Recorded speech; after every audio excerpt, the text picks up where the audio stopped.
Muy buenas tardes, mi nombre es Olga Lucía Arango Herrera, presidente de Simpro. En nombre del sindicato les damos la más cordial bienvenida al candidato Juan Carlos Vélez Uribe y a los miembros de su equipo de trabajo, a los moderadores de este conversatorio Luis Fernando Munera López y Julio César Duque Cardona, a los asistentes a este recinto y a quienes nos siguen a través del portal web y las redes sociales de Simpro. Somos el sindicato de profesionales de EPM y UNE, donde contamos con 4.600 afiliados. Nuestro marco de actuación está basado en el diálogo, en el respeto y en la responsabilidad, por lo que nos regimos por 3 principios fundamentales: la defensa natural de los derechos de los trabajadores, el aporte a la sostenibilidad de las empresas y la defensa del patrimonio público representado en EPM y UNE. En conclusión, tenemos un gran compromiso con los trabajadores, con las empresas y con los ciudadanos. Somos conscientes de que si bien el alcalde de Medellín no es el gerente de EPM, su papel como presidente de la junta directiva de la empresa es clave. De ahí 4 ejes temáticos en este conversatorio: patrimonio público y gobernabilidad, sostenibilidad, objeto social y talento humano. Estos ejes son fundamentales para conocer su posición frente a una empresa que durante 64 años ha sido fuente de bienestar y progreso para Medellín, Antioquia y Colombia, como demuestran estas cifras: generación de 50.000 empleos directos e indirectos, transferencias a Medellín por 5.3 billones en los últimos 4 años, más de 340.000 millones para 53 municipios de Antioquia, como transferencias del sector eléctrico en los últimos 5 años, contribuciones a la nación cercanas al billón de pesos por año y una cobertura de servicios superior en promedio al 94%. Estos datos nos invitan a pensar y trabajar por la sostenibilidad de EPM, por lo que sacar adelante el proyecto Hidroituango es nuestra prioridad, sin que ello signifique descuidar las demás actividades que desarrolla la empresa. Para dar inicio a estos conversatorios, algunos datos básicos. EPM fue creada en 1955 como ente autónomo 100% público. En 1995, durante la administración de Sergio Naranjo Pérez, se hizo un primer intento por privatizar la empresa. Mediante acuerdo 069 de 1997, se transformó en empresa industrial y comercial del Estado. En el año 2005, EPM escindió su negocio de telecomunicaciones, dando vida a UNE EPM Telecomunicaciones. En el 2007 se firmó el convenio marco EPM Municipio y en el año 2013 el Consejo aprobó la fusión UNE Milco.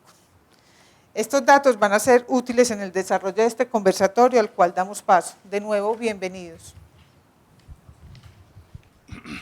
Muy buenas tardes. Muchas gracias a Simpro por esta invitación.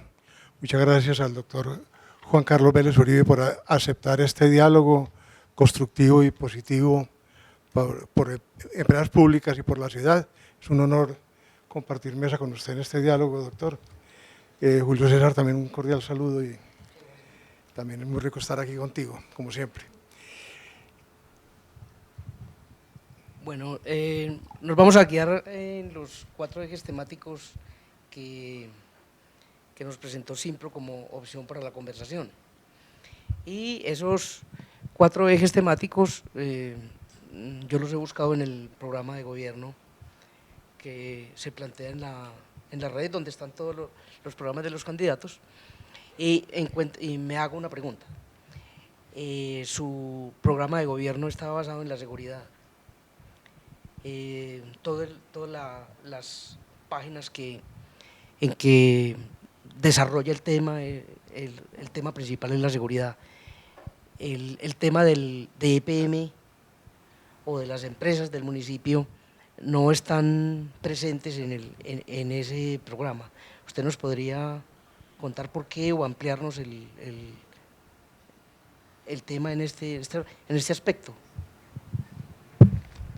Bueno, primero que todo yo quiero agradecerle a ustedes por la invitación que nos han hecho la tarde de hoy, obviamente a quienes me acompañan en la mesa principal, el doctor Munera, el doctor Duque, a los demás participantes de esta reunión. Miren, yo ya había tenido la oportunidad de reunirme con ustedes hace 4 años, cuando fui candidato a la alcaldía.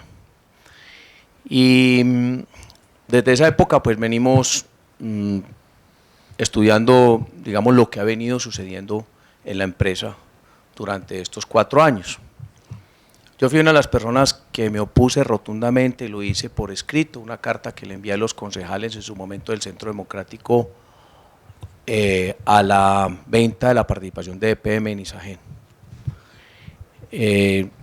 Porque pues consideraba que en el momento no era necesario vender esa participación y que a mi modo de ver, pues a pesar de no tener el control, que en ese momento tampoco la tenía, no tener el control del Estado, una empresa como Brookfield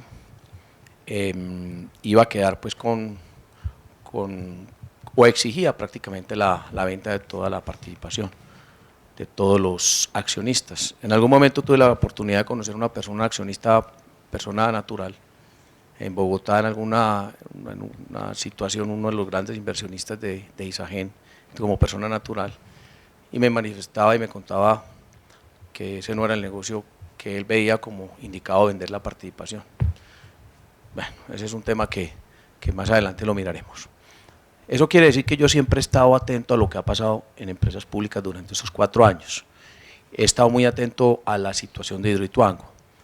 Y nosotros, digamos, no tenemos una participación directa en el programa de gobierno con respecto a EPM, porque lo que queremos es mantener esa autonomía que tienen empresas públicas, no implementar en un programa de gobierno una serie de decisiones para una empresa que tiene de por sí una autonomía y que a la hora de la verdad, a mi modo de ver, lo que uno ponga en un programa de gobierno no impactaría de manera directa en las empresas públicas. Lo que nosotros hemos planteado y lo hemos dicho en todos los escenarios son 2 cosas claves.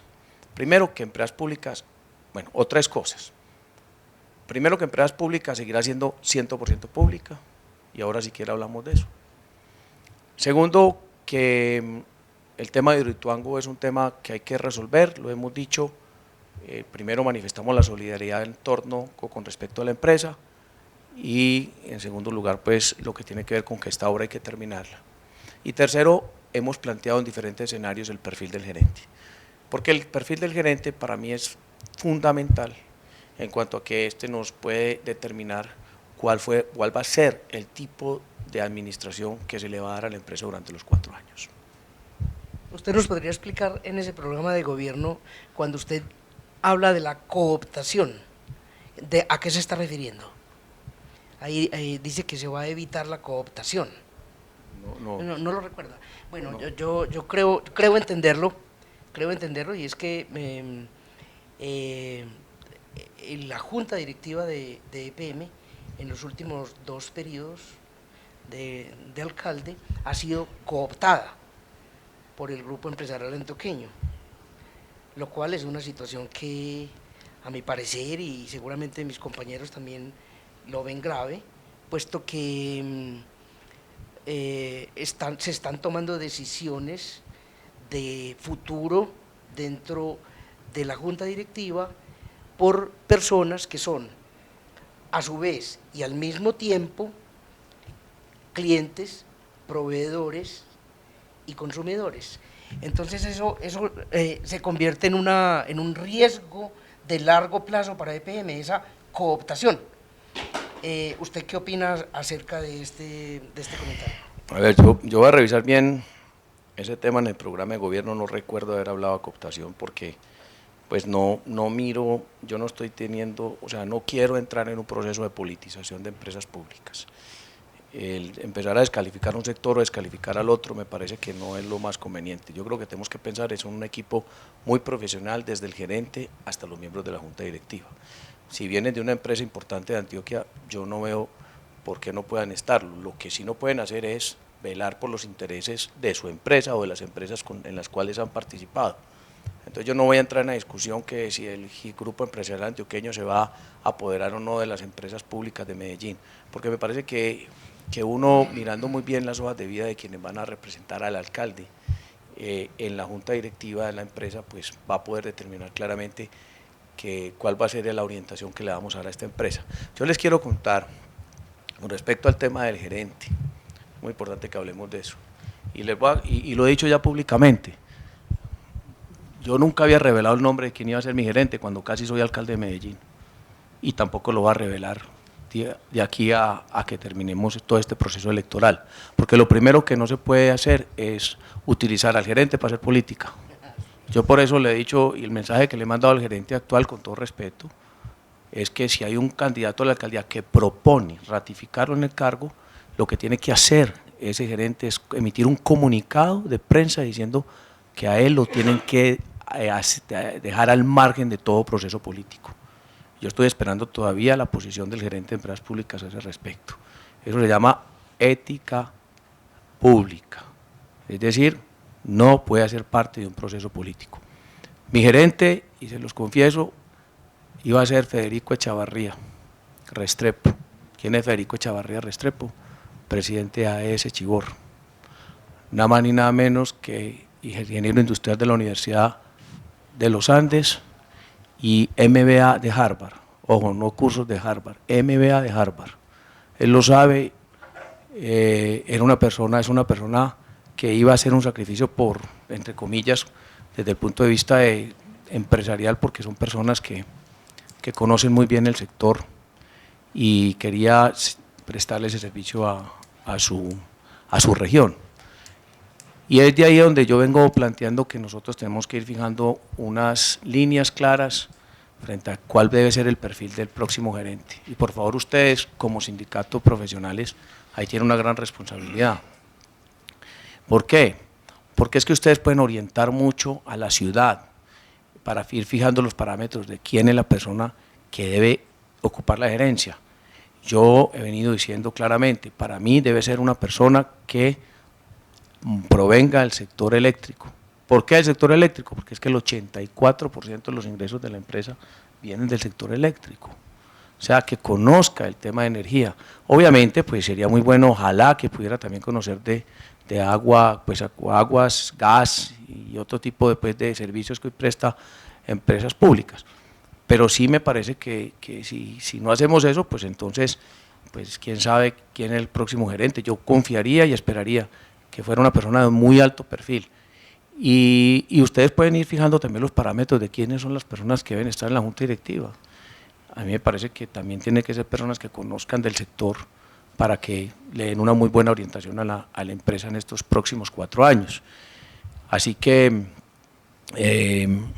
yo pues no me voy a meter en ese galimatías de definir el perfil de quién puede y quién no puede estar en la junta directiva. A mí me parece que hay que mirar el criterio técnico primero de las personas para hacer parte de la junta directiva de empresas públicas. E insisto, si en empresas del llamado sindicato antioqueño hay personas buenas que podrían prestar un buen servicio, siempre y cuando no vayan a defender los intereses de esas empresas, pues yo no diría que por qué las tendríamos que vetar. Pero no es, pues, no, la intención pues de ninguna manera es cooptar o hablar de cooptación por parte del grupo empresarial antioqueño. Sin embargo, y déjeme, yo enfoco este tema que están discutiendo ustedes dos, lo enfoco de una forma complementaria. El problema no es solamente de dónde vengan los candidatos, el problema es más del perfil y de la verdadera relación entre ese perfil con la autonomía de la empresa que usted menciona. Porque, por ejemplo, si la empresa se ve como un mecanismo de gobierno y no como un mecanismo de Estado y de desarrollo efectivo de la ciudad, como lo definen sus estatutos, entonces se vería la empresa más como una entidad generadora de utilidades que una entidad que cumple un fin social, y no social de asistencialismo, sino de servicio efectivo. Eso es buena parte de lo que ha sucedido en los últimos años a lo que se refería Julio César. A mí sí me gustaría el enfoque suyo bajo ese punto de vista. Claro. Mire, Fernando, yo pienso que a Empresas Públicas de Medellín hay que tratar de conservar al máximo su objeto. Yo no he estado de acuerdo con que empresas públicas vayan asumiendo compromisos que no son inherentes a su objeto social.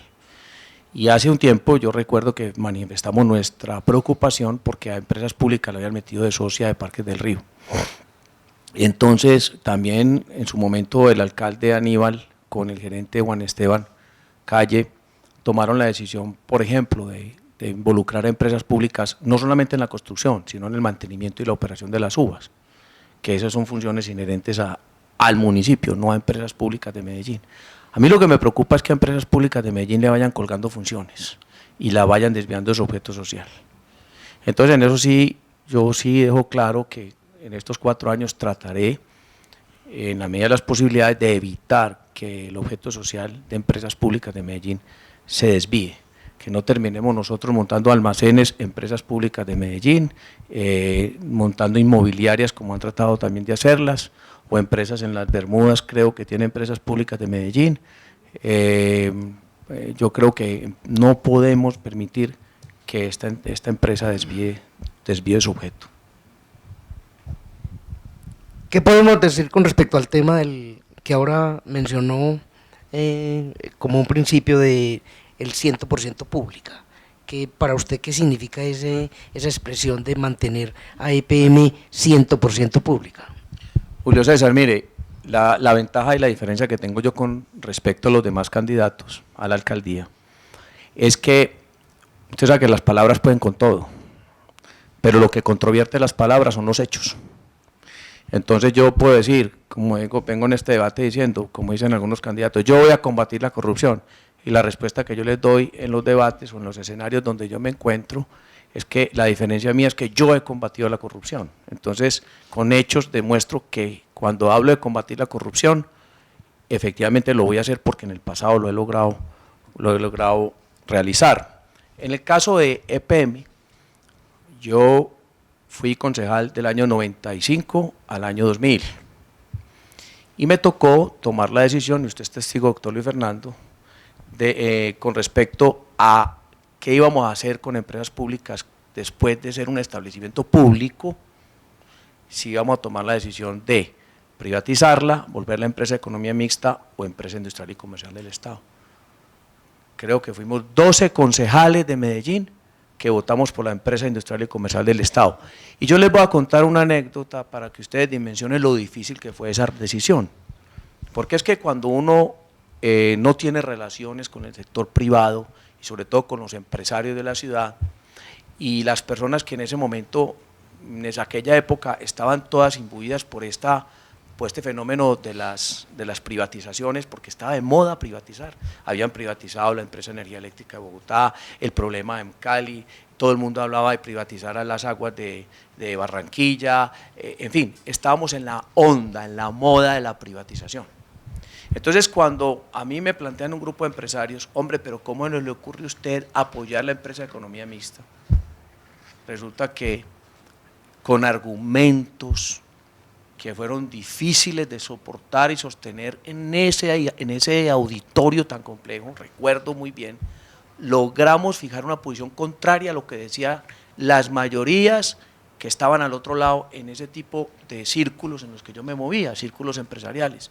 Convencer a los empresarios, decirles, no señores, que el camino de la empresa industrial y comercial del Estado fue muy difícil y yo recibí todo tipo de ataques, porque es que el empresario no entendía cómo no íbamos a volver a empresas públicas de Medellín como una empresa de economía mixta, y nos mantuvimos en el punto.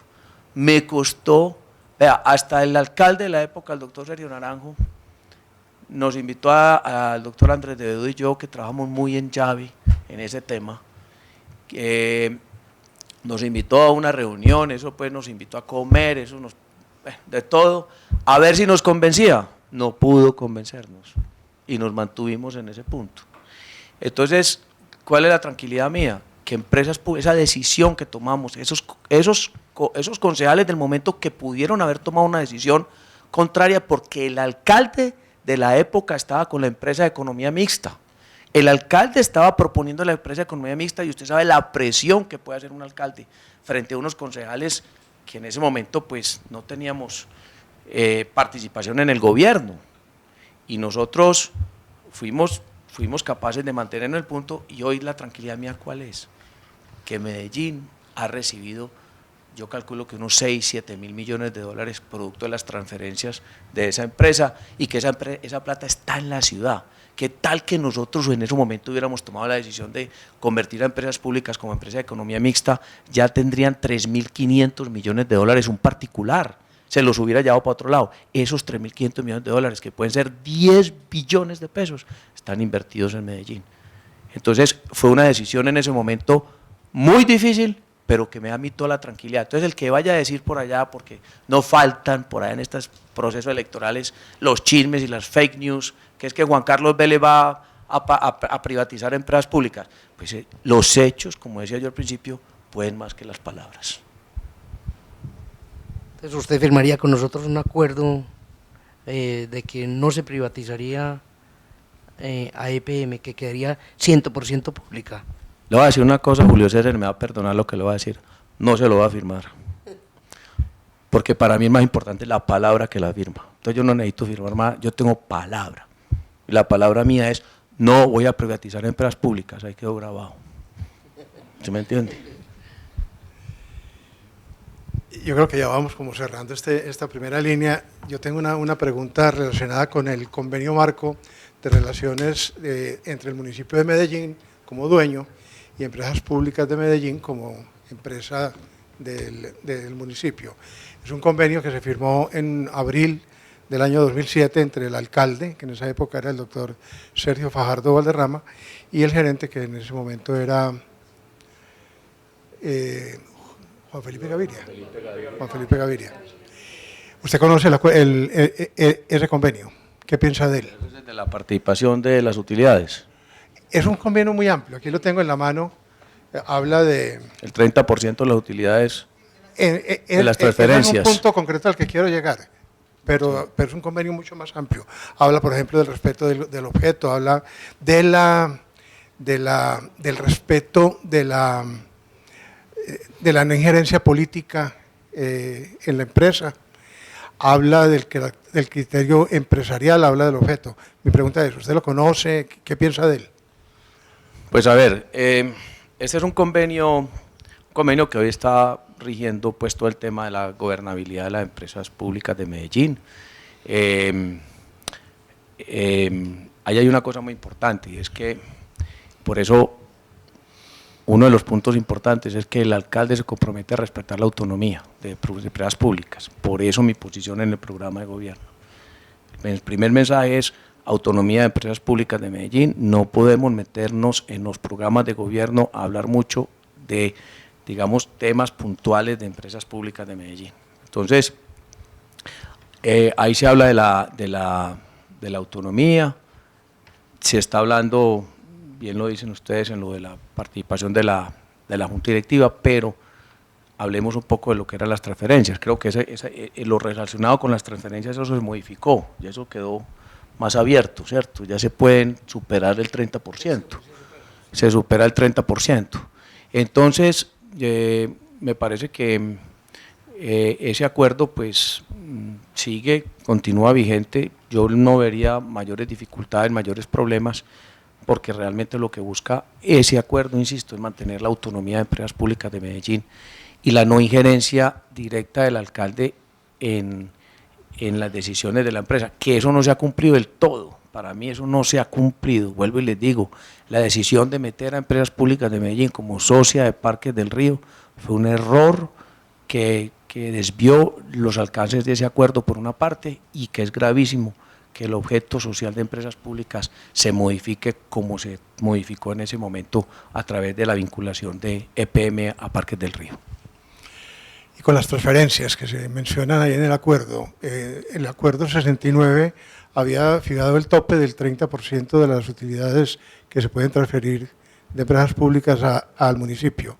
Y este acuerdo dice expresamente que si el municipio necesita más dinero para programas específicos y empresas públicas están en condiciones de darlo, entonces se habrán convenios adicionales justificando la inversión, y en fin.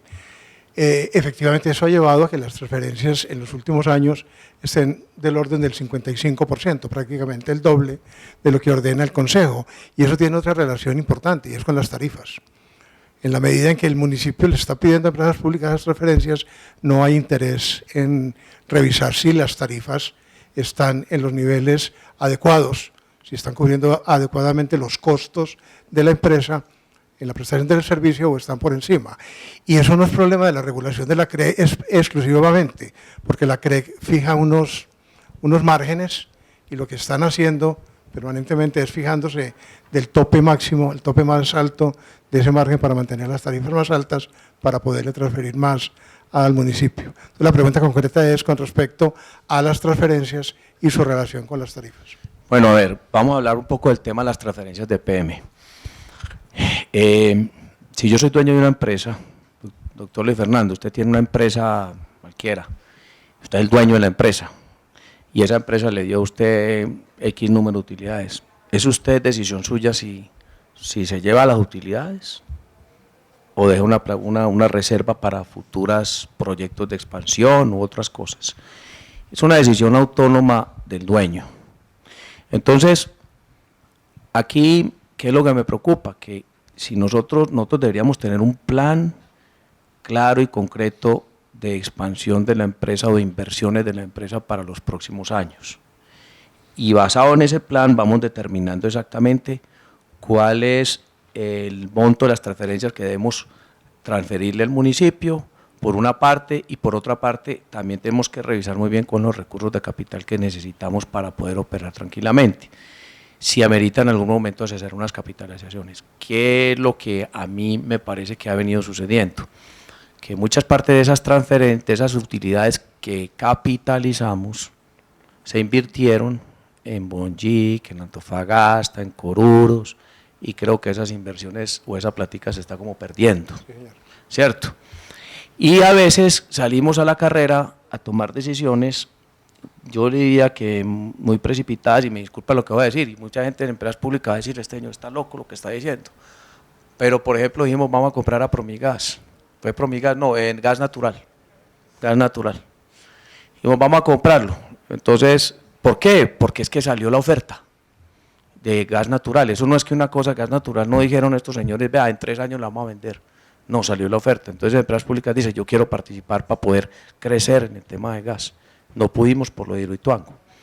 Entonces uno ahí tiene que mirar a ver también cuál es la estrategia y el plan de expansión de la empresa a unos años y qué recursos va a tener para seguir creciendo, y de acuerdo a eso mirar qué transferencias se van a dar. Lo normal es que el municipio reciba ojalá el 50% de las transferencias, porque eso ha ayudado mucho al desarrollo, sobre todo de inversión social del municipio. El problema es que esas transferencias, digamos, o ese porcentaje de las transferencias se haga sin un criterio, digamos, simplemente transferir, o que eso no se vuelva una costumbre, que es que ya tenemos que ir transfiriendo tanto por ciento. Yo tengo una impresión, pues, o sea, yo no conozco el tema de empresas públicas y no tengo la profundidad en el conocimiento que ustedes obviamente tienen. Es mi impresión y mi sensación. Yo, por ejemplo, a mí no me ha gustado la idea de vender la participación de empresas públicas en ISA. Nosotros vendimos el solomito, que era ISAGEN e ISA, ¿cierto? Que ese es el solomito, eso es lo que se vende rápido. Entonces, ¿por qué a mí no me gusta la venta de participación de PM en ISA? Porque es que no solamente ahí vamos a recibir una plata, pues ya vamos a dejar de ganar una plata. Mire la valorización que ha tenido esa acción, mírenla. De las acciones más valorizadas este año, y la tendencia de esas acciones a seguirse valorizando. Entonces vamos a vender una cosa que está bien valorizada, pero lo grave para mí es perder el puesto en la junta de ISA, porque es que empresas públicas con una persona en la junta de ISA es como quien dice, usted es un fabricante y hay un distribuidor y usted es socio de ese distribuidor. Entonces, claro, si usted es socio distribuidor le va a ir mucho mejor, pero quién sabe ahora, si no estamos en ISA, si nos va a ir tan bien o no. Puede que nos siga yendo igual de bien.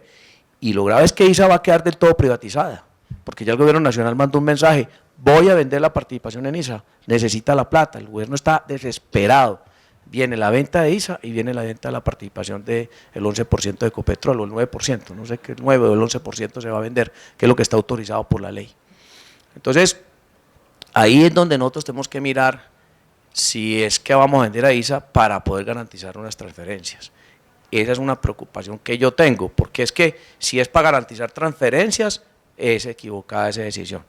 Si a mí me dicen que es que el año entrante las transferencias van a ser un 30% menos que las de este año, entonces uno sí entra como en una preocupación que dice, bueno, se nos va a volver entonces que empresas públicas todos los años le tiene que pasar tanto al municipio, y el municipio se ha venido relajando en el tema de los gastos.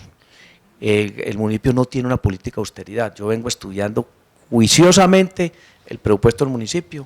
Nosotros tenemos gastos de funcionamiento de 600.000 millones de pesos al año, donde podríamos hacer un recorte rápido de 150.000 millones de pesos. Pero como aquí llega plata y plata y plata, entonces hacemos toda clase de inversiones, no hacemos el esfuerzo de ir a Bogotá a traer plata, porque qué pena, hombre, qué vergüenza, nosotros bien ricos, por allá arrodillándonos ante el gobierno nacional para pedirle plata, y entonces pues nos metemos en toda clase de proyectos, en toda clase de gastos, y me preocupa entonces que las transferencias de empresas públicas se vayan convirtiendo ya en una obligación, y que todos los años tengamos que transferirle. Este año van 1.290.000 millones, creo. Correspondiente al Sí, 55%. al 55%, entonces del año entrante volvemos a transferir, entonces, pero como ya necesitamos 1.350.000, entonces ya no va a ser el 55% y no va a ser el 70%, hasta que lleguemos al 100%. Una última pregunta de este punto, a no ser que Julio tenga alguna adicional. Usted hizo énfasis al principio de su respuesta anterior en que si yo fuera dueño de una empresa que produce utilidades, yo soy el que decido si le reclamo esas utilidades a mi empresa o no. Mi pregunta es, para usted, ¿quién es el dueño de empresas públicas? Usted, todos los que estamos aquí. Muy bien. Entonces, un alcalde que piense que puede transferir esas cuantías porque las necesita él como el municipio como dueño, podría estar viendo empresas públicas como un instrumento de gobierno y no como un instrumento de Estado. Bueno, vamos a mirar una cosa. Todos los que estamos aquí somos codueños de empresas públicas, somos socios. Al momento de votar, el día de las elecciones se elige a un alcalde, pero a su vez estamos eligiendo al presidente de la Junta Directiva de Empresas Públicas. Entonces, ese señor que está allá tiene que garantizar dos cosas. Primero, que el patrimonio de esa empresa se mantenga. O sea, el alcalde que genere una disminución del patrimonio, como responsable por parte de la comunidad de ser el presidente de la Junta y encargado de nombrar a la Junta y a su vez de nombrar al gerente, él tiene que garantizar el patrimonio. Pero también tiene que velar para que los que estamos acá, que somos socios, disfrutemos también o podamos utilizar los excedentes, los dividendos que produce esa empresa o las transferencias de empresa para generar un bienestar en esta sociedad. Entonces ahí hay que buscar un equilibrio donde no pongamos en riesgo el patrimonio de la empresa, pero que al mismo tiempo generemos los recursos para que la ciudad siga avanzando y siga mejorando, digamos, sobre todo su situación social.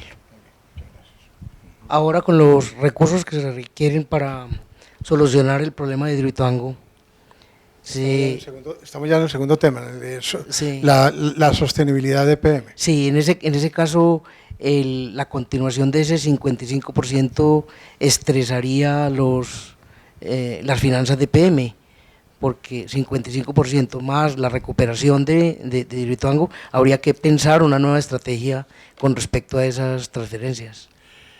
Y con un ingrediente adicional que lo vemos en pantalla. Hace 8 años el nivel de endeudamiento de empresas públicas era aproximadamente el 32% del patrimonio. Hoy vemos que es superior al 50%.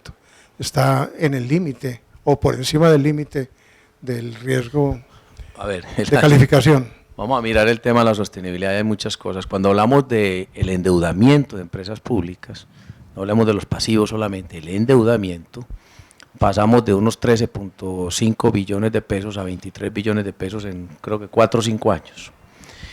De esos 23 billones de pesos, el 25% es Hidroituango. La pregunta es, ¿De dónde salió? ¿Por qué crecimos tanto en endeudamiento? Fue que nos metimos en una serie de negocios en otras partes, en otras regiones, en otras zonas, en otros países. Entonces ahí está una situación que de primera mano es preocupante. Ahora bien, metimos una plata en Antofagasta. Ustedes saben muy bien que ya la Contraloría se ha pronunciado, hay un detrimento patrimonial enorme.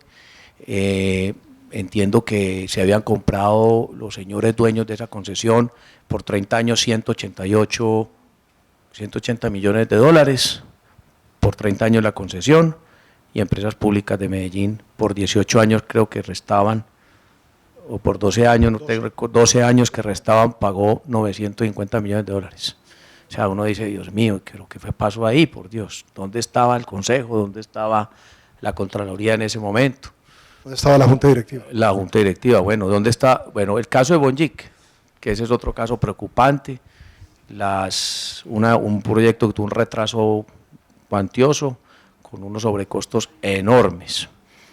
DECA, creo que es la de Guatemala, también pues, digamos, no se ha perdido la platica, pero la rentabilidad no era de la esperada. Me falta Coruro, que Coruros tiene... fue una inversión de 280 millones de dólares, 288 más 10 millones de dólares que capitalizaron. Creo que según se dice por ahí no vale más de 100 millones de dólares hoy. Ahí se perdieron unos 130 millones de dólares. Entonces, nosotros necesitamos... Perdóname, usted está hablando de los negocios, digamos, con problemas, pero también hubo negocios muy buenos. El de El Salvador es bueno.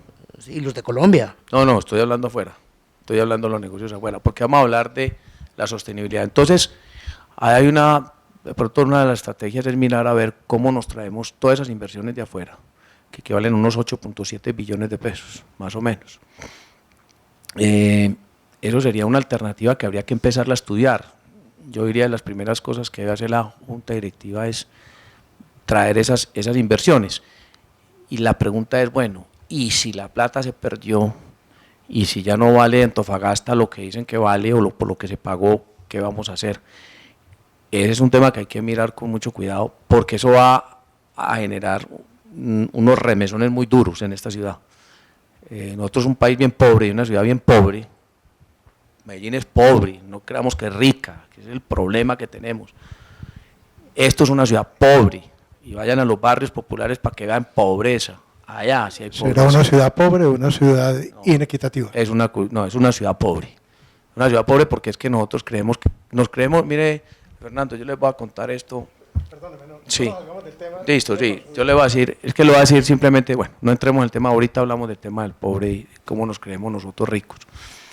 Entonces yo pienso que hay que mirar la manera de buscar traer esas inversiones. Hay unas inversiones buenas, se pueden dejar, pero las que no son buenas, si ya sabemos que no son buenas, ¿por qué no nos traemos esa plata? ¿Por qué nosotros tenemos que estar vendiendo la participación de ISA en ISA? ¿Y por qué no más bien traemos y vendemos esos activos allá? Que se han tratado, que se han dicho que hay que venderlos. Lo que pasa es que las expectativas de PM frente a los recursos que va a traer, pues son muy diferentes a lo que realmente en términos reales nos va a llegar. Inclusive, cuando nosotros vemos un patrimonio de 20 billones de pesos por parte de PM, yo quisiera que ese patrimonio se valorara o se tuviera en cuenta también cuál es la realidad de esos activos en el exterior, si valen lo que hoy aparece en el libro CNPM, o si no es así, pues miremos la realidad del patrimonio de PM, que no sea esos 20 billones de pesos que nosotros creemos que a lo que corresponde. La única transferencia que el municipio le hizo a empresas públicas es el capital inicial que aportó en la creación del establecimiento autónomo en 1955, hace 64 años. No se ha vuelto a ver ninguna capitalización del municipio hacia empresas públicas. ¿Cree usted que en esta coyuntura de sobreendeudamiento, de crisis por la situación de Hidroituango y de esas inversiones dudosas, podría ser el momento, va a sonar muy duro la pregunta, de una capitalización del municipio a empresas públicas para bajarle la presión del endeudamiento? o por lo menos una reducción sustancial de transferencias. Mire, hay una medición que hay que hacer que se llama los covenants. No sé si usted no iba a hablar de eso. Nosotros llegamos a tener, bueno, la relación deuda-EBITDA, ¿cierto? Deberíamos estar en 1.5. La situación por el endeudamiento tan grande de estos años bajó a un 40 y pico y creo que ahora está en 0.61. No, hablo de la relación, lo que es el covenant. Ese es un tema muy delicado, que hay que ponerle mucho cuidado porque eso tiene que ver con el endeudamiento, tiene que ver con la capacidad de endeudamiento de la empresa. Entonces, ahí hay una alerta, creo que el gerente el año pasado dijo algo relacionado con esa situación, que en cualquier momento, si no se maneja bien eso, la banca podría exigir el pago inmediato de 9 billones de pesos, ¿cierto? 9 billones.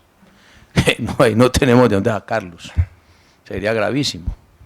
Entonces, yo diría que el municipio, pues que se olviden que el municipio va a poder capitalizar empresas públicas, doctor Luis Fernando, porque es que la situación del municipio es muy compleja. La capacidad de endeudamiento del municipio tiene hoy una deuda de 1.3 billones de pesos.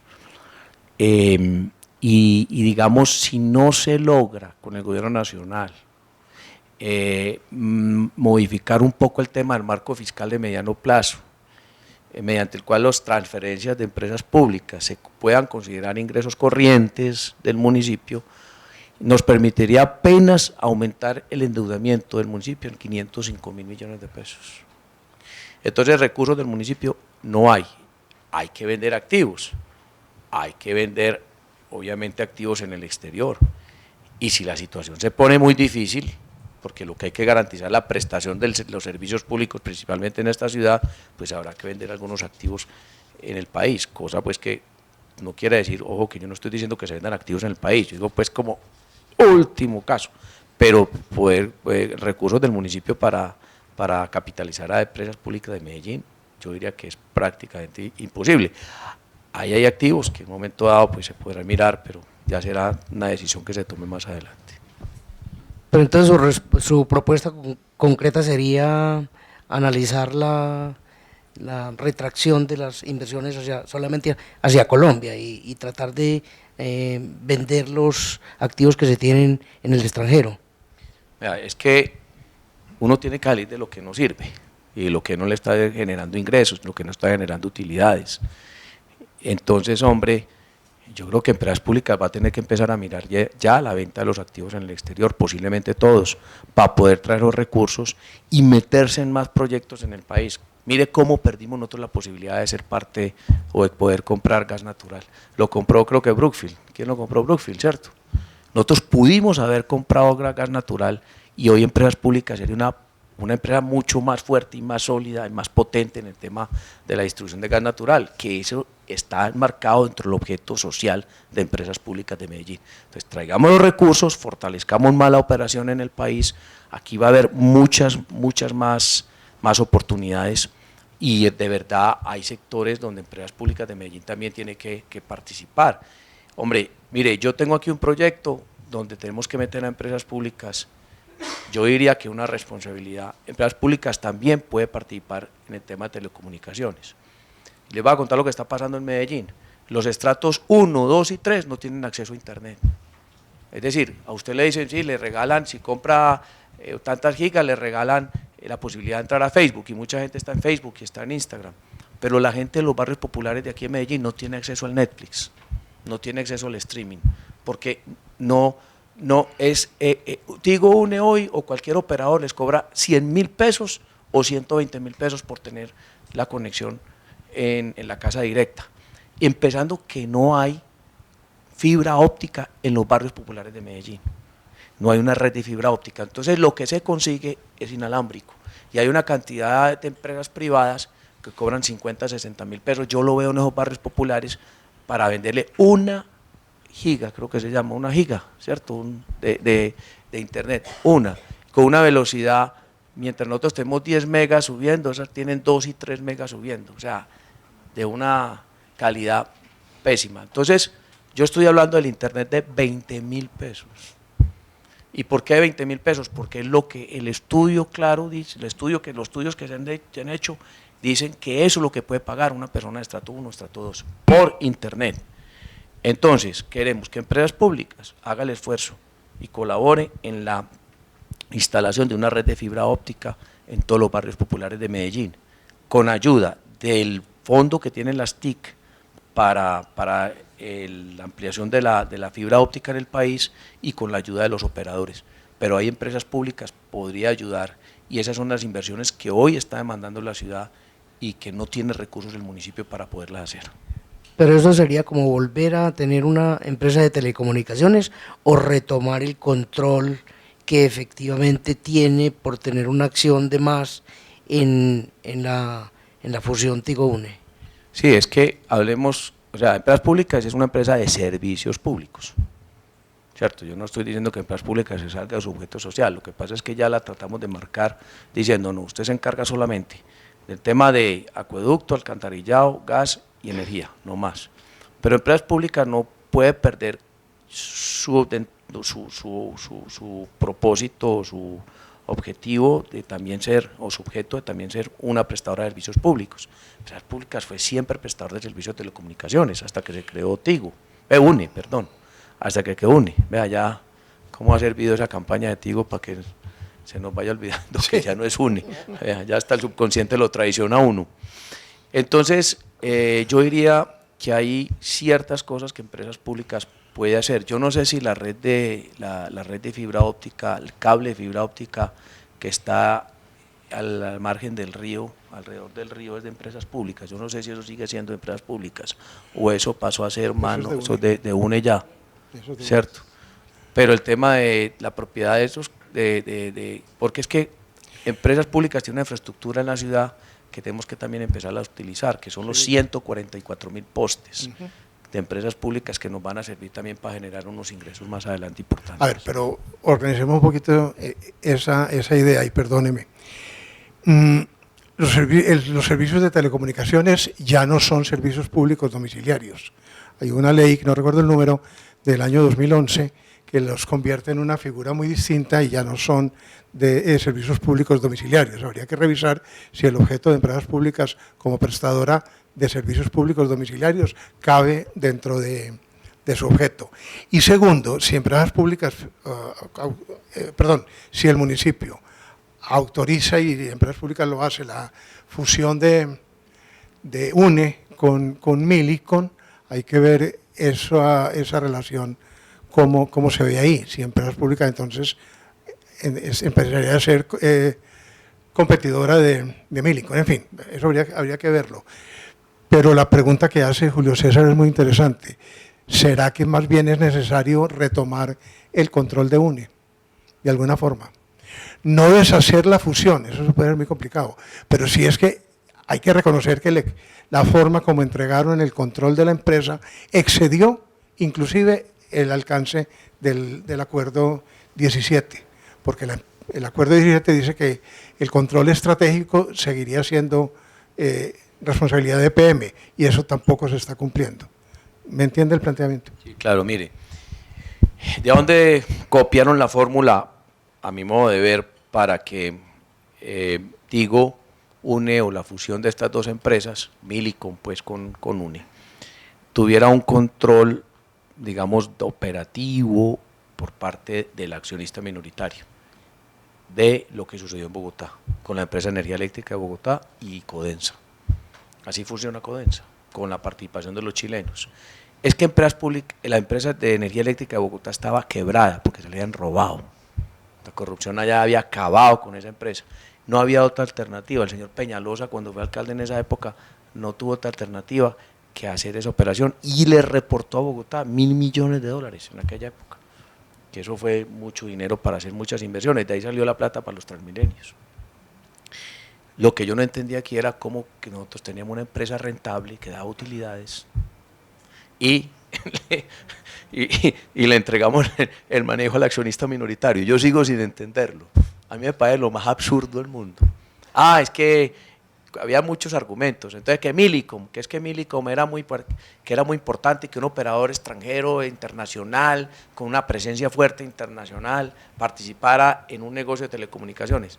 ¿Cuál presencia y fuerte? Millicom, una empresita pequeñita.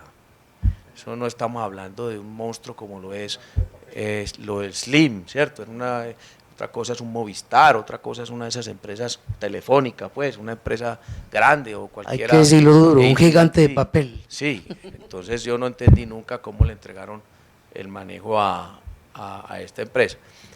Y resulta que, extrañamente, daba utilidades hasta que la cogió Millicom. Porque, claro, entonces le dicen a uno, es que ya ha mejorado la situación de Tigo, Tigo, ¿cómo se dice? Tigo Uni. Bueno, ya creo que le quitaron el Uni, ¿cierto? Ya es Tigo solamente, ¿cierto? Exactamente. Es un Uni. Bueno, sigamos hablando de Uni. Entonces, ¿qué pasa? Esa empresa perdió 2015, 320 mil millones de pesos, 2016, 300 y pico mil millones, bajó a 60 mil en el 2017, a 45 mil millones las pérdidas en el 2018. Entonces nos van a decir a nosotros que ya está mejorando la empresa, que entonces ya va a empezar a dar utilidades. Yo no entendí la verdad cómo fue también la participación de Millicom ahí, porque ya ustedes me explicarán que yo no tengo tiempo de mirar todo a nivel de detalle, pero a mí me dio la sensación que haya una especie como de descapitalización de la empresa, yo lo sentí, esa es mi impresión, para que Millicom de pronto pudiera acceder a unos recursos y poderse hacer al poder y al control o cumplir con el proceso de capitalización. La verdad, yo sentí que ahí hubo como una operación rara, y tampoco me gustó lo que pasó con Huawei. O sea, cómo le entregamos prácticamente el manejo de la empresa a Huawei. La venta de las antenas, ese es otro tema preocupante. Cómo vendimos ese activo tan importante, porque es que éramos los dueños de la autopista, y ya el dueño de la autopista es una empresa, creo que americana. Entonces, ¿esa plata dónde entró? Porque si hubiera entrado esa plata, pues entonces hubiera tenido que dar utilidades UNE. Entonces, esa es la preocupación que yo tengo. Y yo no sé hasta qué punto es conveniente esa relación tan cercana entre Huawei y UNE con este problema que tiene el señor Trump con la empresa Huawei de la China. Sí, ahí el problema es que el control absoluto que tiene Millicom sobre la empresa le permite llevarse las utilidades vía gastos y costos, o directamente o a través de empresas filiales. Por eso hablamos de la posibilidad, de si usted ve posible buscar un equilibrio en ese control. Porque usted está proponiendo lo de Internet, pero Internet es un problema y ya vemos que no es tan fácil, aunque solución podría tener, pero el problema va mucho más allá. Luis Fernando, el problema es que nosotros cogimos 1.5 billones de pesos, que fue lo que nos entró a nosotros, y ya no lo gastamos. Sí. Inclusive en Parques del Río, donde le metimos más de 500 mil millones de pesos a un proyecto, de ese 1.5 billones, nos gastamos 500 mil millones en Parques del Río. Sí. La cosa es cómo hacemos para comprarlo. Esa es la pregunta, a no ser que se venda algún activo, alguna cosa, pero yo veo eso muy difícil, la verdad, yo lo veo muy complicado. Yo veo muy complicado, ya la decisión se tomó, y pensar en que otra vez se puede adquirir el control, no sé si será posible porque el municipio no tiene recursos para ello. Pero tiene el control estratégico, se supone, según el acuerdo 17. Control estratégico, y no lo está ejerciendo. Es una cuestión del administrador. Sí, pero entonces tiene el control estratégico, pero lo que pasa es que ese otro señor supuestamente puso una plata, y si nosotros queremos sacarlo de allá hay que comprarle, porque no es que yo voy a decir, yo voy a adquirir el control, porque ellos van a decir, con ese acuerdo, en ese contrato que se firmó, pues la manera de quitarles a ellos la posibilidad de no tener el control es indemnizándolos, y yo no sé si el municipio tiene los recursos. El presidente de la Junta es EPM. Sí, pero a ver, Julio César, usted y yo hacemos un negocio, donde yo a usted le entrego, yo soy el mayoritario, pero yo le digo, usted me maneja la empresa, pero usted me trae una plata y me compra la participación mía, pero yo después le cambio las reglas del juego, le digo, no, ya voy a mandar yo, ya voy a controlar yo la empresa. Entonces usted me va a decir, listo, seguramente esos contratos no lo hicieron dos muchachos recién egresados de una universidad de Medellín, abogados, esos deben tener toda clase de cláusulas para que si empresas públicas quiere cambiar las condiciones tenga que pagar muchísima plata, inclusive pensaría que hasta más de la plata que recibió. Entonces esa es la preocupación que yo tengo. No sé si tengas alguna otra pregunta de sostenibilidad. Pasamos al la tercera línea temática, el objeto social de EPM. ¿Cómo ve usted que empresas públicas, en lugar de buscar negocios de rentabilidad, inclusive de riesgo, incursionen más en los programas de acueductos locales en los municipios de Antioquia y de pronto en otras regiones de Colombia? Mire, yo digo que empresas públicas tienen una gran responsabilidad no solamente con Medellín, sino con toda la región. Y a veces nosotros los medellinenses hemos sido algo egoístas porque nos estamos quedando con todas las utilidades de una empresa que está generando o que genera su riqueza de muchas regiones. Hemos tratado de compensar un poco toda esta región productora de energía allá en el oriente o en el norte, entonces les damos, yo diría que entre comillas, algunas migajas. Pero es increíble cómo en esas zonas productoras de energía, productoras de agua, que a su vez generan pues la energía de la cual nosotros nos aprovechamos y en la cual nosotros generamos utilidades, es increíble cómo la compensación por parte de empresas públicas no ha sido la que ellos están esperando, porque bien o mal ellos protegen las cuencas, bien o mal ellos tuvieron que sacrificar, por ejemplo en el sector del Peñol y Guatapé, muchas de sus tierras productivas que generaban empleo, que producían alimentos, que hoy están inundadas. Entonces, ellos siempre han venido esperando más participación de empresas públicas, digamos, en la distribución de las utilidades. Nosotros vemos un departamento todavía con muchas necesidades en cobertura de servicios públicos. El caso del agua, yo tuve la oportunidad de acompañar cuando era senador de la República al alcalde Aníbal Gaviria y al gerente de empresas públicas a la inauguración de la planta de tratamiento de aguas de Apartadó. A mí me dio mucha emoción porque yo era un senador que tenía una presencia muy fuerte en esa época en Urabá, le estaba ayudando mucho a esa región y fui yo, y lo pueden preguntarle al doctor Juan Esteban Calle, el que ayudó para que empresas públicas de Medellín pudiera ingresar a prestarle servicio de gas en Apartadó, porque había una competencia muy grande con empresas de la costa que querían meterse, valga la redundancia, a toda costa a Urabá. Pero me dio mucha emoción cuando abren la canilla y sale esa agua 100% potable. Eso fue una cosa fabulosa.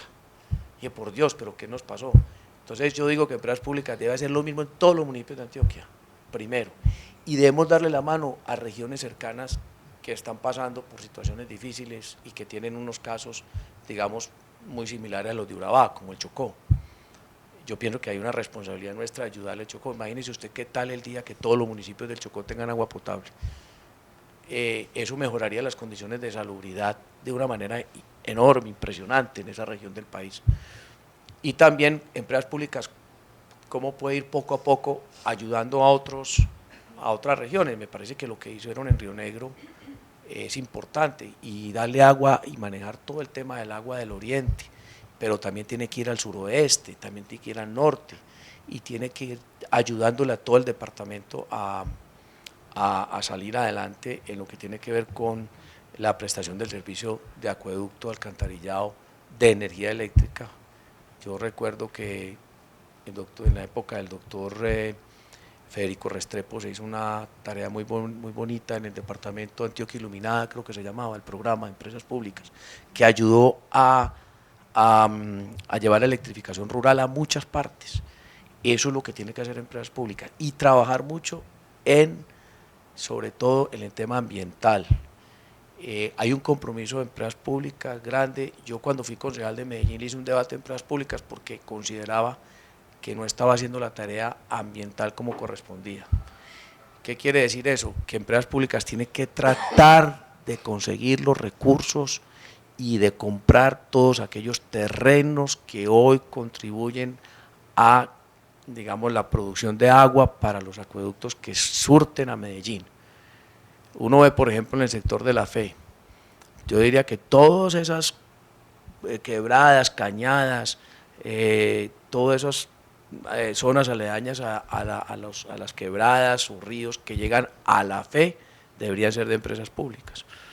Todo el programa de manejo, por ejemplo, del páramo de Belmira, debería asumirlo empresas públicas, porque es que el páramo de Belmira es fundamental para Río Grande, que se han comprado muchos terrenos, pero hay que seguir comprando tierras en ese sector del departamento. Mire, ahí vi un video esta semana de cómo todavía en el páramo de Belmira existen explotaciones agropecuarias, sobre todo ganaderías, cómo se han destruido los frailejones, cómo esa fábrica de agua se nos está destruyendo y el día menos pensado, pues más adelante lo vamos a lamentar. Entonces, insisto que empresas públicas tienen que seguir invirtiendo en eso y terminar todo lo que es la recuperación y saneamiento del río Medellín.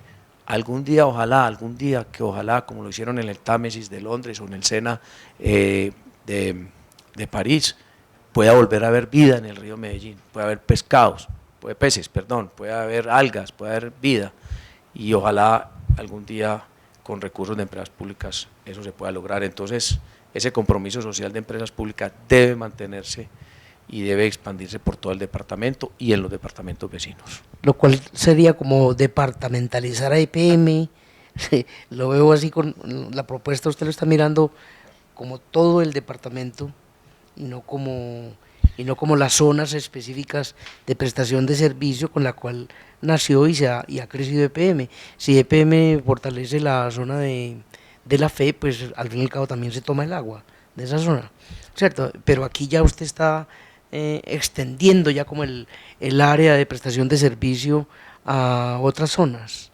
Por supuesto, es que la relación nuestra, Medellín y el Valle de Aburrá con otras regiones del departamento es constante y permanente. Mire lo que pasa, por ejemplo, con el Bajo Cauca.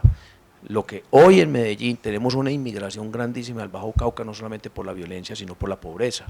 Entonces, empresas públicas, ¿cómo puede ayudar a que los municipios del Bajo Cauca, así como lo hizo con Urabá, también tengan la posibilidad de acceder a agua potable? Y eso puede ayudar a EPM en ese propósito. Entonces, yo creo que EPM debe tener una presencia ya más allá del Valle de Aburrá, porque aquí ya se ha logrado cumplir con las metas de cobertura. Nosotros ya tenemos prácticamente un cubrimiento de servicios públicos pleno y completo en el Valle de Aburrá, pero hay muchas regiones aledañas que no lo tienen, y yo pienso que empresas públicas debe ayudar debe ayudarle a estas regiones. Yo quiero volver a la pregunta, o el comentario, y ahora sí como pregunta del principio sobre las tarifas. Si el objeto de la empresa es prestar los servicios públicos y generar desarrollo en la comunidad, ¿usted cómo ve el nivel de las tarifas de hoy en empresas públicas, sobre todo en el servicio de energía? Pues del acueducto también, pero sobre todo en energía. Yo hace 4 años decía que sería muy bueno estudiar una posibilidad de rebaja de tarifas de EPM. Creo que las circunstancias con Hidroituango pues hoy cambian un poquitico el panorama, pero analizando las ventajas competitivas de nuestra región o las ventajas comparativas también, Medellín está enfrentando una situación, digamos, muy compleja desde el punto de vista de su competitividad. Medellín es una ciudad mediterránea, una ciudad alejada de los puertos, una ciudad que no tiene, digamos, la dinámica de la capital del país, y viene para mí en un proceso de pérdida de competitividad que a su vez está generando una pérdida de oportunidades de las personas. Por ejemplo, nosotros hemos pasado en estos 4 años de una tasa de desempleo del 10.6% al 12.5%, lo cual ha contribuido a generar cerca de 70 a 80 mil nuevos desempleados. Entonces, nosotros también deberíamos buscar que empresas públicas, a través de unas tarifas competitivas para ciertos sectores de la industria, nos ayuden a ser más competitivos como ciudad o como región, porque sabemos que mucha parte de la industria pues se ha tenido que desplazar de Medellín. Yo tuve alguna relación con el gremio del plástico y conocí un poco ese negocio del plástico. Hoy en día el plástico genera, pero del costo de las empresas de plástico, el 30% corresponde a energía eléctrica. Y alguna vez hablaba yo con algunos empresarios de otras regiones y me decían, si a mí me bajan un 10% el costo de la energía, yo me voy para otra parte, me desplazo. Y si Antioquia lo hace, usted se iría para Antioquia, yo me iría para Antioquia. Entonces, mientras Cartagena, Santa Marta y Barranquilla están al lado del mar y tienen un puerto que las vuelve más competitivas que Medellín, y lo mismo Cali, que tiene cerca el puerto de Buenaventura, y nosotros tenemos a Bogotá, que tiene al gobierno nacional y el mayor número de multinacionales del país y el sector financiero. Nosotros tenemos que mirar a ver si podríamos utilizar la energía para generar más empleo y para dinamizar la economía. ¿Cuál fue el desarrollo industrial de Medellín? La construcción, si no estoy mal, de Guadalupe. Cuando Guadalupe entra en operación y en funcionamiento, hay un excedente de energía y se asientan una cantidad de industrias en la ciudad de Medellín porque la energía era barata.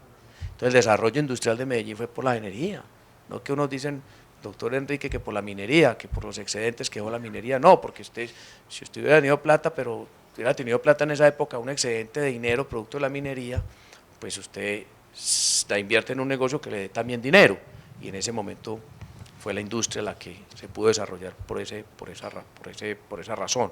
¿Por qué no miramos a ver y estudiamos más adelante si podemos generar unas tarifas de energía diferenciales orientadas principalmente a una industria que genere empleo y a dinamizar unas empresas o una industria que sobre todo pueda estar en otra ciudad del país y pueda venir a esta región para, vuelvo e insisto, generar empleo? Modificar tarifas de energía no es tan fácil, pues porque la CREC tiene unas regulaciones muy estrictas, pero se podría mirar algo, porque es que una de las cosas que también nos ha faltado aquí pantalones a los antioqueños, a nuestros congresistas, es lo que ha venido sucediendo con la Electricaribe. ¿Cómo así que nosotros estamos pagando 4 pesos son?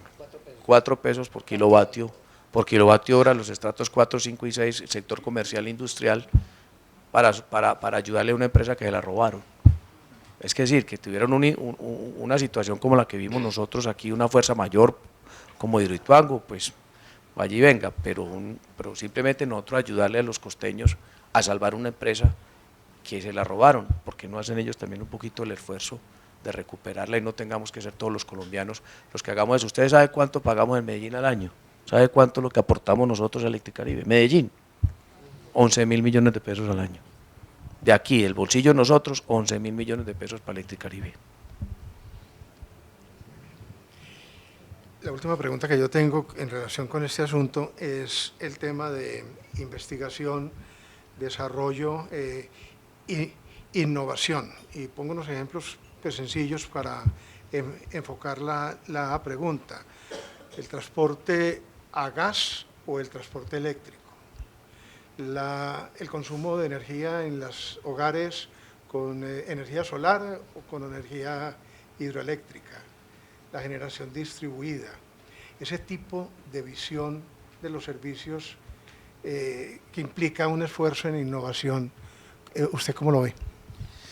Bueno, a ver, yo creo que empresas públicas de Medellín tienen que meterse mucho más en el tema de energías alternativas. Yo estoy viendo que la construcción de nuevas hidroeléctricas en el país se va a volver casi un imposible. Nosotros tenemos un potencial de generación de energía hidroeléctrica de 98.000 megavatios en el país, pero por restricciones ambientales y de otra índole bajó a 48.000. Tenemos instalados creo que 22.000, con Hidroituango creo que quedamos en el orden de los 22 o 23.000, más o menos. pero se han comenzado a presentar situaciones muy difíciles. Yo creo que pensar en construir la siguiente hidroeléctrica, que creo que se llama Espíritu Santo, la que hay abajo de Hidroituango, no lo veo fácil. Cañafisto también lo veo muy difícil por el alto costo de las tierras. Parece que esa también se está empezando como a descartar. Y mire lo que está sucediendo hoy en el proyecto que tiene Celsia en el río Samaná. Hay una presión ambiental enorme. Yo no creo que Celsia sea capaz de lograr la aprobación de la licencia ambiental. Resulta que allá encontraron una rana, no sé si sabían esa historia, descubrieron una rana, y el que descubrió la rana, a propósito, le puso el género, no me acuerdo cuál es, pero la especie es Argos. Entonces les mandó a decir a Argos que la supervivencia o la desaparición de esa rana depende de Argos. Es decir, la rana está solamente donde va a ser el proyecto del río Samaná. Entonces se hace imposible pensar en más proyectos hidroeléctricos, cada vez va a ser más difícil. Entonces tenemos que irnos rápidamente y mutar hacia las energías alternativas. Ya empresas públicas tienen una ventaja frente a otras empresas del país que tienen experiencia. El parque eólico de La Guajira le sirvió para el proyecto de Chile, pero tenemos que seguir insistiendo en ese tipo de parques eólicos. Lo que yo veo que no ha avanzado mucho, a mi modo de ver, es en el tema de energía solar.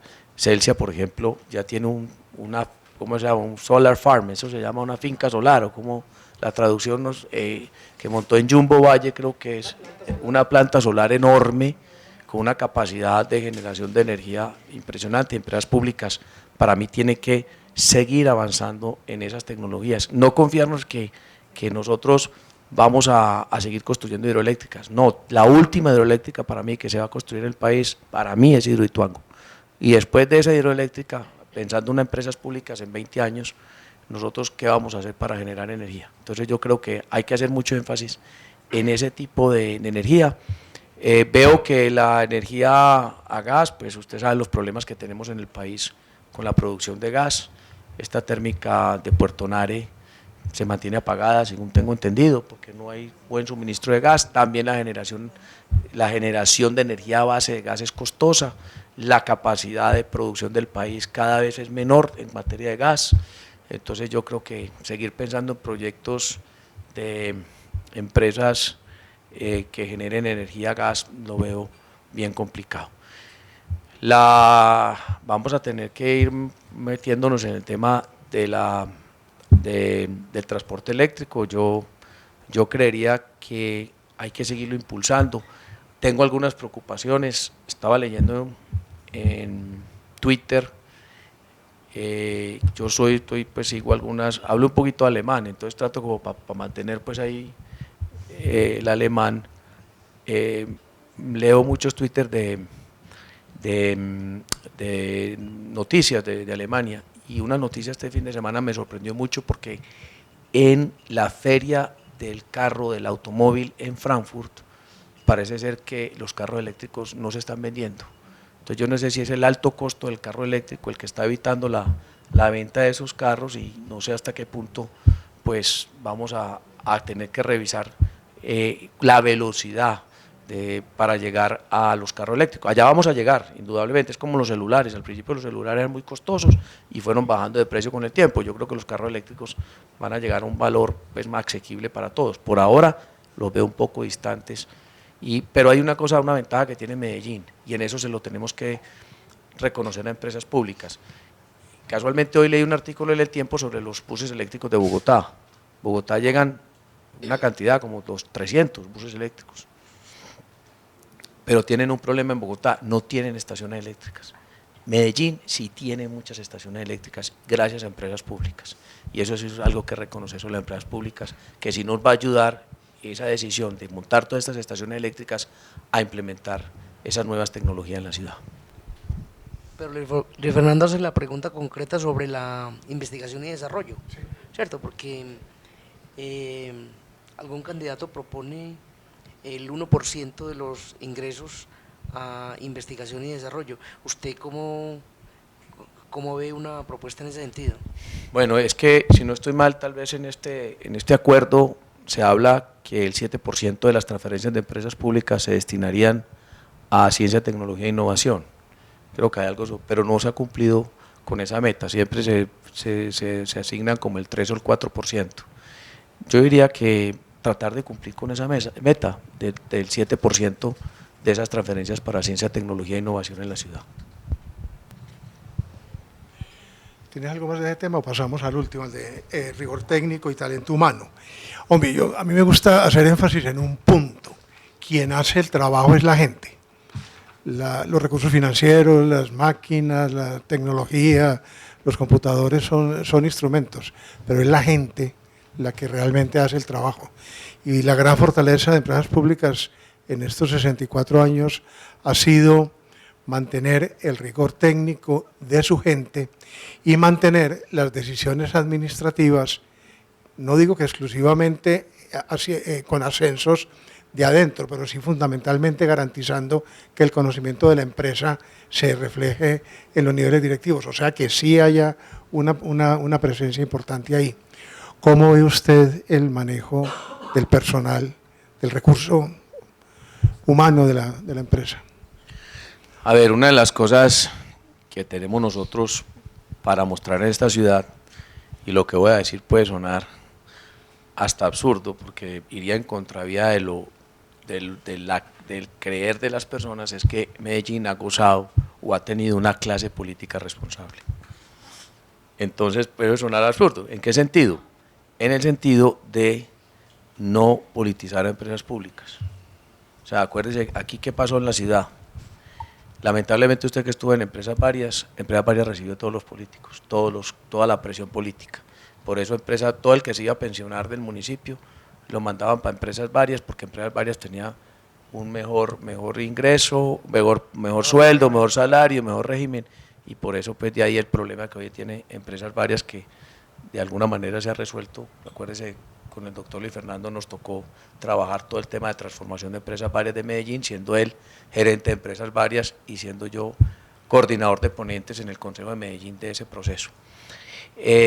Quiero decir que durante el tiempo que yo fui concejal de Medellín, yo no llevé una sola hoja de vida ni una sola recomendación al gerente de empresas públicas. Puede que algunos otros lo hayan llevado, yo no sé, pero en el caso mío, 6 años, nunca recomendé a nadie como concejal de Medellín para que entrara a empresas públicas. Ese tema debe quedar muy claro y debe seguir. O sea, empresas públicas no se puede politizar de ninguna manera.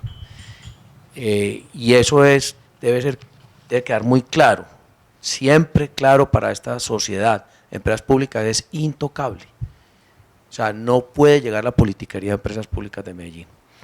Ahora bien, yo creo que hay que continuar con el proceso de selección de personal interno, y si no, pues se hace un concurso. Si no hay 3 personas, entiendo que en la empresa que puedan cumplir con los requisitos para ocupar un cargo, pues se hace un concurso, se trae una persona de afuera. Sin embargo, hay 22 cargos de libre nombramiento y remoción en empresas públicas de Medellín. Yo propondría que cada vez que se presente una vacante en un cargo de esos, se consiga una empresa cazatalentos y se haga un proceso riguroso de selección de esa persona, pero no traer un amigo de otra empresa, un recomendado de otra empresa. Yo me comprometo a eso con ustedes, siendo yo alcalde de Medellín, con un gerente de empresas públicas responsable, que cualquier cargo de esos de libre nombramiento y remoción se nombrará conforme a un proceso de selección juicioso y riguroso por parte de una empresa cazatalentos. Este asunto del talento humano nos lleva otra vez al caso de UNE. El caso de UNE es muy preocupante. Cuando se dio la fusión, UNE EPM, pues ya era una empresa independiente, pero era totalmente de UNE, tenía 3.000 trabajadores que pasaron a la nueva empresa, a la nueva empresa fusionada con Millicom. Desde la fusión con Millicom, de esos 3.000 hay 1.500. De ese número, 601 pasaron hace 2 años largos a Huawei, ya lo habíamos mencionado. De esos que pasaron a Huawei, aproximadamente una cuarta parte han sido despedidos y hay hoy una solicitud para el despido de 289 más. Eso, entre otras cosas, es otra violación del Acuerdo 17, porque el Acuerdo 17 les garantizaba a los trabajadores la estabilidad laboral y de sus condiciones de trabajo. ¿Cómo ve usted ese caso de los trabajadores de UNE? A ver, Fernando, yo viendo lo que usted me está contando, pues son decisiones que ha tomado quien controla la empresa. Sí, yo no hablo de mirar para atrás, mejor dicho, es saber que hoy hay un problema que hay que resolverlo hoy para futuro. O sea, esos son decisiones tomadas por quien tiene el control de la empresa. Insisto, a mí me parece que ese negocio que se hizo con Millicom no fue el negocio que yo hubiera hecho.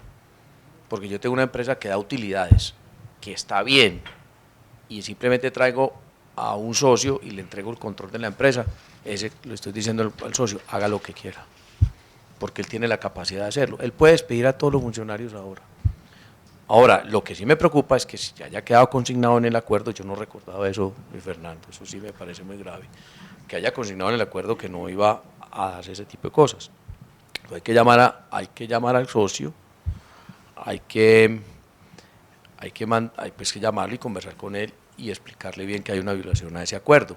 Yo creo que eso no puede seguir ocurriendo en UNE, y yo como alcalde me comprometería a al menos sentarme con el socio y hacer cumplir lo que dice el acuerdo, así clarito.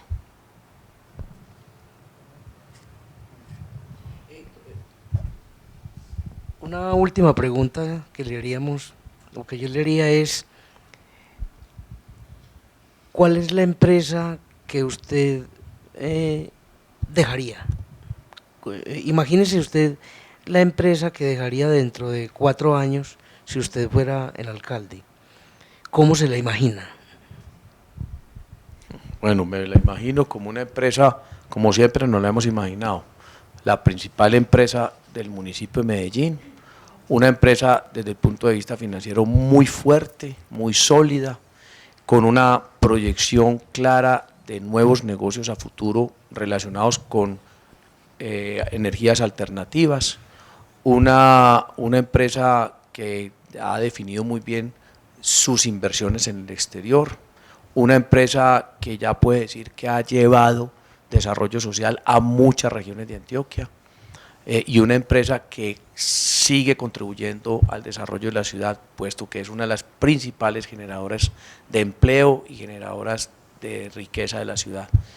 Además, una empresa muy comprometida con el desarrollo de nuevas tecnologías, con una participación directa en programas de ciencia, tecnología e innovación, y una empresa que seguirá siendo orgullo de nosotros los antioqueños.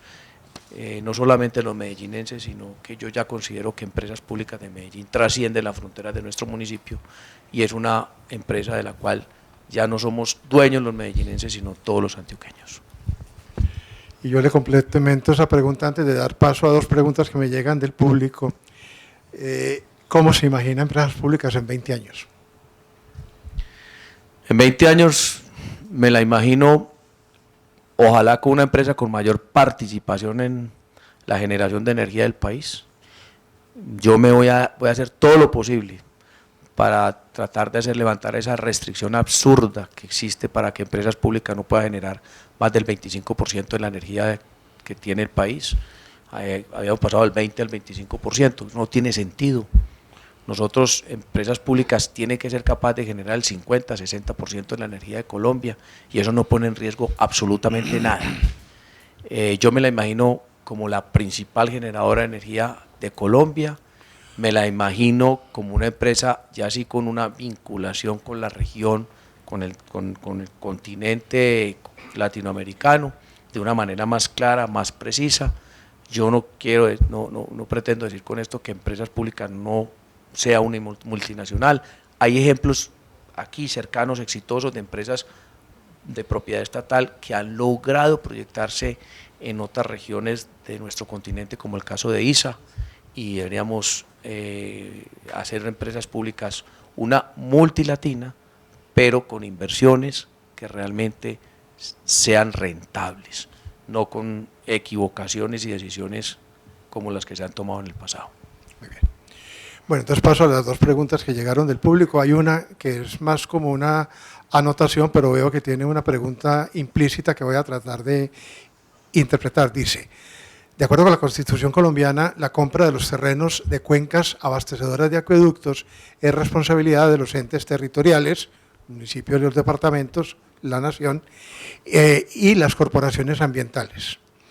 Empresas públicas con la tarifa de acueducto paga una tasa de uso a las corporaciones ambientales y una cosa similar con las tarifas de alcantarillado. No está la pregunta, pero yo interpreto que el comentario de quien lo envía puede estar relacionado con su propuesta de que empresas públicas deberían comprar esos terrenos de las cuencas. Artículo 111 de la Ley 99 del 93 dice: los municipios destinarán el 1% de su presupuesto para la compra de los terrenos aledaños a los acueductos o a las cuencas que llevan el agua a los acueductos que surten al municipio. Nunca se ha cumplido con eso. Si el municipio destina el 1%, serían 60.000 millones de pesos, más que suficiente. Usted se imagina que el municipio de Medellín hubiera cumplido con eso desde el año 93 a hoy, a valor presente, 60.000 millones de pesos multiplicado por 20 años, hubiéramos invertido 1.4 billones de pesos en la compra de bienes. Entonces, si el municipio no lo hace, lo tiene que hacer empresas públicas porque es para garantizar su supervivencia. Es que el agua es un recurso que necesita empresas públicas para garantizar su supervivencia. Si no protege el agua o no protege las cuencas donde se genera ese recurso, pues seguramente más adelante se va a lamentar, como lo dije ahora. Muy bien. Y la última pregunta está relacionada con su propuesta de que empresas públicas se metan en el negocio del Internet. Dice así: dado que está difícil el retorno de UNE a EPM, ¿qué tal promover una nueva empresa, creando una empresa nueva para servicios de telecomunicaciones que sirva de plataforma para el desarrollo de tecnología informática en la ciudad? Excelente propuesta, mejor imposible. Eso sería una alternativa.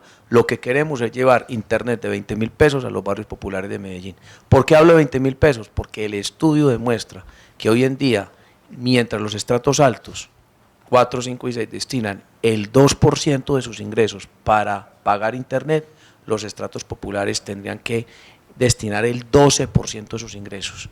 Entonces, para asimilarnos a los estratos altos y para que los estratos bajos puedan pagar el 2% de sus ingresos, así como lo hacen los estratos altos, para acceder al internet, tendríamos que pensar en internet de 20.000 pesos. Y esa propuesta está mejor que la mía, lo reconozco. Doctor Juan Carlos, muchas gracias por su tiempo y su paciencia.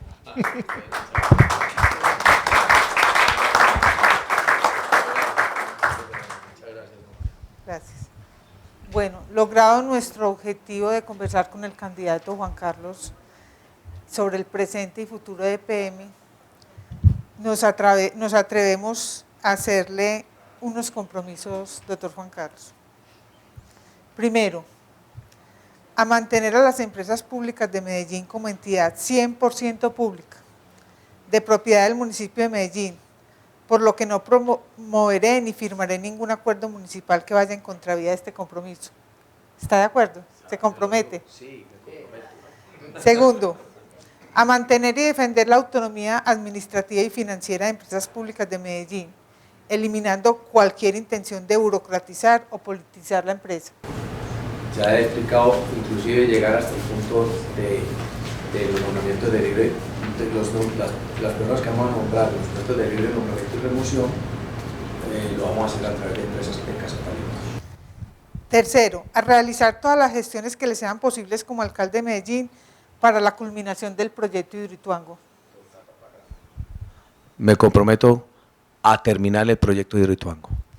Cuarto, a revisar el porcentaje de las transferencias extraordinarias que EPM le hace al municipio de Medellín, con el fin de que un porcentaje superior al 30% no afecte la sostenibilidad a largo plazo de las empresas públicas de Medellín. Claro, me comprometo, acuérdese que dijimos que vamos a hacer una evaluación de cuáles son las inversiones de empresas públicas a largo plazo y basado en eso garantizar los recursos para garantizar la sostenibilidad de la empresa. Muchas gracias, doctor Juan Carlos. Muchas gracias a ustedes por la Muchas gracias a invitación. ustedes.